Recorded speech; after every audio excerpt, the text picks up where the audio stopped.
আসসালামু আলাইকুম, আশা করি সকলে ভালো আছেন। চলে আসলাম ছোট্ট একটি ভিডিও নিয়ে। তো মালদ্বীপ রাজধানীতে, মালদ্বীপ রাজধানী আসলে কত উন্নত এবং এই ছোট্ট দেশে এশিয়ার মধ্যে সবচেয়ে বেশি উন্নত এবং এদেশের পরিবহন রাস্তাঘাট সব কিছু অনেক উন্নতি। এখন আমি এই পার্কে রয়েছি। এই পার্কটি মূলত সকলেই চেনে। এটি হচ্ছে গেস্ট টু পার্ক। এই পার্কে বিশেষ করে শুক্রবারের ছুটির দিনে কিন্তু বিভিন্ন জায়গার মানুষ তারা এখানে কিন্তু ঘুরতে আসে। এই জায়গাটা অনেক সুন্দর। তার পাশে এখানে কিন্তু রাস্তার অপর পাশে রয়েছে যে ট্রাফিকরা এখানে কিন্তু খুব সুন্দর নিয়ম শৃঙ্খলাভাবে চলাচল করে এবং গাড়ি ঘোড়া রাস্তাঘাট দেখতে পাচ্ছি। রাস্তার মাঝখান দিয়ে লম্বা লম্বা যে ক্রস চিহ্নগুলো আছে এগুলো কিন্তু মানুষ যাতায়াত করে।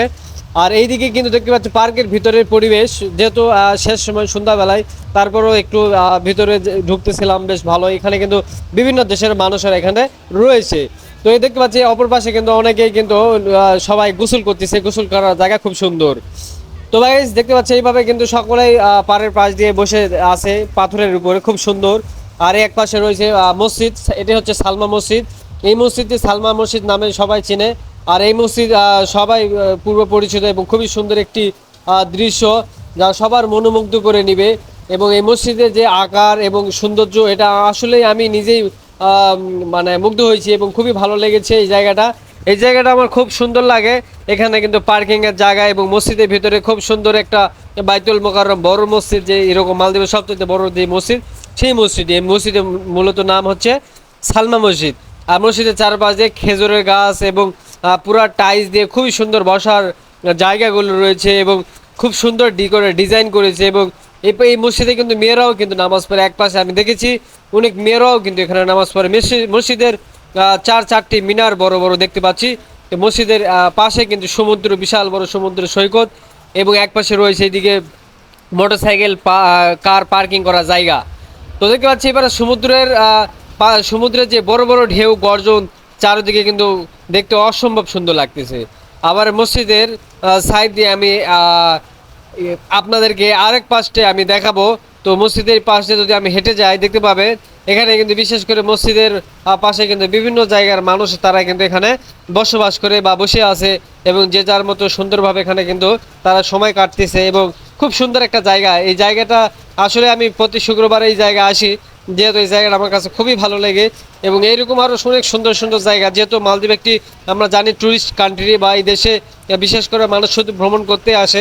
এই দেশে কোনো কিছু নাই, শুধু ভ্রমণ করা আর মাছের এই দেশের যে উন্নয়নমূলক খাতে ব্যবহার হয় মাছ আর পর্যটক ট্যুরিস্ট।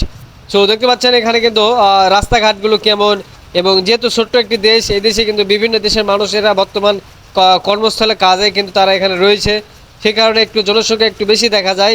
তবে এই দেশের জনসংখ্যা মোট প্রায় অনুমানিক 5 থেকে 6 লক্ষের মতো হবে। তো ওই দেশের আয়তন খুবই ছোট। তো এই দেশটি খুব সুন্দর। তো রাস্তাঘাট চলাচল এবং আইন শৃঙ্খলা নিয়মকানুন সব দিক দিয়ে বেশ ভালো এবং অন্যান্য দেশের তুলনায় আমি দেখেছি এই দেশটা আসলেই অনেক শান্তিপূর্ণ বা সব দিক দিয়ে ভালো আর কি। তো রাস্তা দেখতে পাচ্ছি এইভাবে কিন্তু গাড়িগুলো রাখা হয়েছে। যেহেতু এই দেশটি ছোট, তো জায়গা নাই বা বড় সড়ো কোনো জায়গা নাই, তো এরকম পার্কিং করা হয় এবং রাস্তাঘাটও বিভিন্নভাবে বিভিন্ন জায়গায় মোটরসাইকেলগুলো লাইন করে সুন্দর করে সাজা রয়েছে।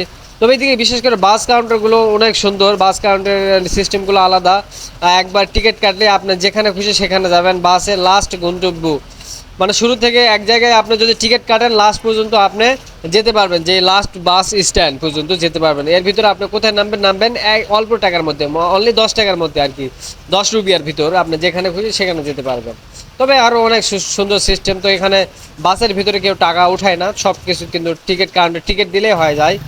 টিকিটের দাম মাত্র 10 রুপিয়া। তো দেখতে পাচ্ছি শহর, এই শহরে কিন্তু খুব সুন্দর। এখানে কিন্তু দেখেন যে বলেছিলাম যে মোটরসাইকেলগুলো কিন্তু এইভাবে সুন্দর করে পার্কিং করা রাখা হয়েছে, খুব সুন্দর আমার কাছে এই জায়গাটা।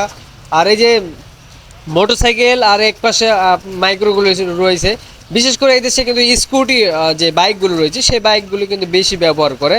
স্কুটি কিন্তু তেলও খুব কম খায়। তবে এই দেশের যে স্কুটি বাইকগুলো দেখতে পাচ্ছেন বাংলা প্রায় 62,000 রুপিয়া বা 63,000 রুপিয়া এরকম হয়ে থাকে।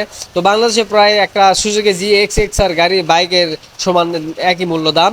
তো দেখেন এদিকে বাইকগুলো কেমন জানি অন্যরকম, আমার কাছে একদমই ভালো লাগে না।